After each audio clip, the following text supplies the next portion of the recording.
How to research books to sell them online, used or new. Books can be good on eBay or Amazon. The problem is Amazon's got more expensive than eBay now, where years ago in the early 2000s, it was more expensive to sell on eBay. Back then, I paid like $400 a month, which I could have rented a storefront for that in the South. Easy.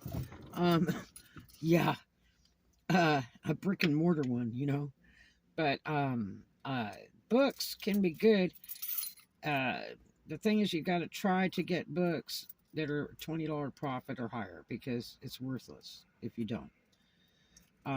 You just be storing a bunch of stuff, and when you start it in your house, and then you have to go rent a storage and all that.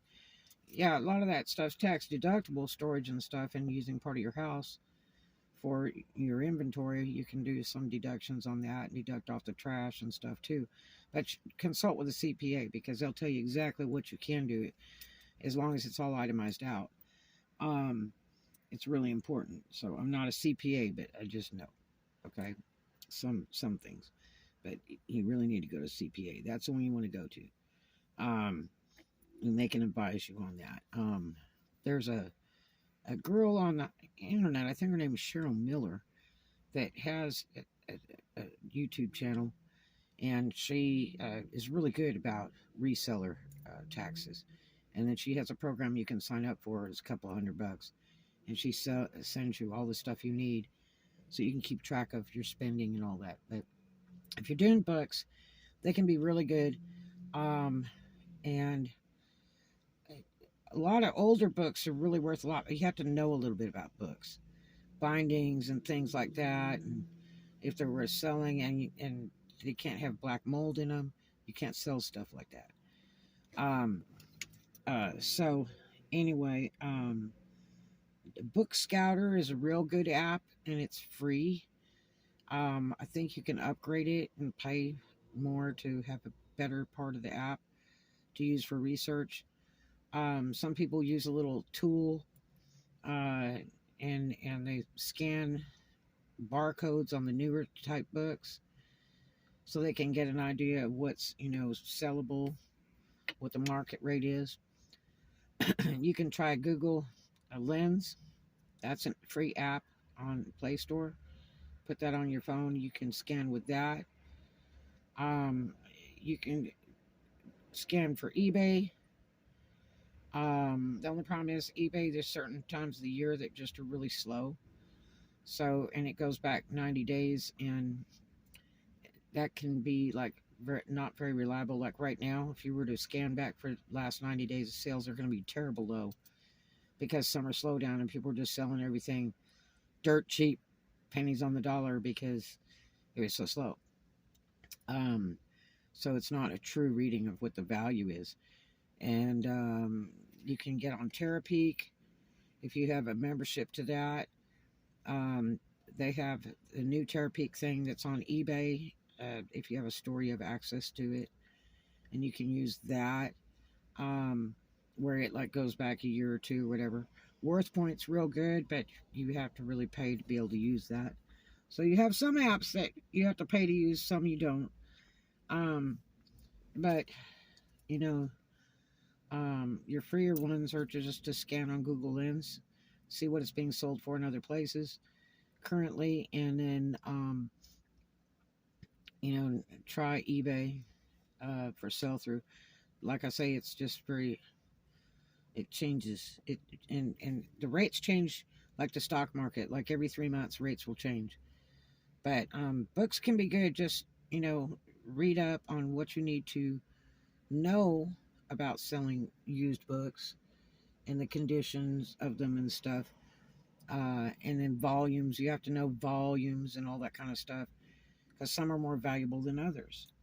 Um, and But some people make really good money of selling books. There's books you could sell for $100 and better if you can find it.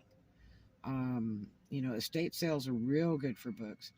A lot of times you can go in and buy them out, especially like on the last day or something. Somebody has a whole bunch of books, and buy those out. And, might be profitable. The only thing is, you got to be careful on buyouts because you get a lot of junk. It's better if you can kind of pick your inventory. Um, you know, some used stores have deals where you can, fill a basket for $5. That can be real neat. But all that stuff takes time. You got to be early. You got to be there when the store opens. Be there regular. Um, you can try Facebook Marketplace. People that have books, you can put an ad up that you buy them. The thing about books is it's not too bad because it's not like electronics.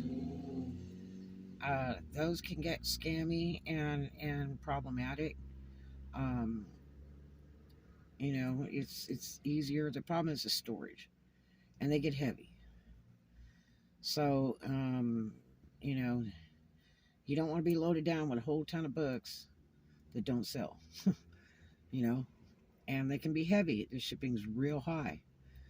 Um, I don't like to ship anything at all media mail because it could take 4 weeks for it to get to the buyer. I cannot stand media mail.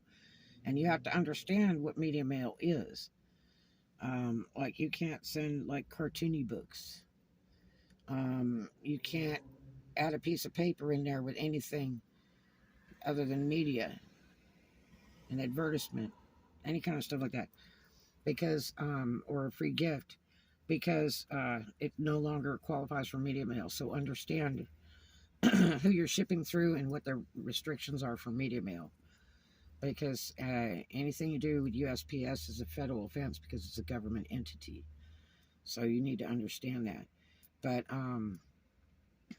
books is probably one of the better things to select to sell as a reseller. The problem is they just, to kind of grow and grow and grow. But as long as you could stay on that $20 profit mark, $20 plus each one, you're going to be better off. Especially when you get a $10 and below selling on eBay. Oh my God, you have like zero money to take home. Those low-end sales, they take so much out of your pay that it's just not worth it. And get yourself a real good scale. You can get a real decent one at Harbor Freight for like $30. Well worth it. Well worth it. For sure. But books can be good, especially technical books.